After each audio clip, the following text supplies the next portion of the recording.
Hello po mga boss, nandito ako sa terrace ng Tanghalang Pasigueño around of 7:40 ng gabi. Nagkaroon ako ng problema dito sa area na to kasi under renovation itong Tanghalang Pasigueño. Pero ang problema dito, walang power yung kanilang sa mga socket.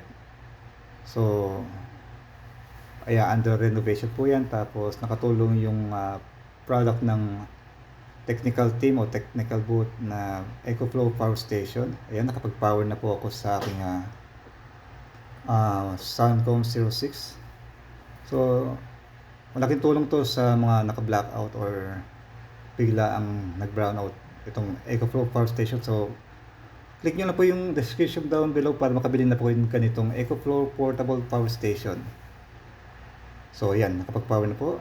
So bili na po kayo at maraming salamat po. Paalam.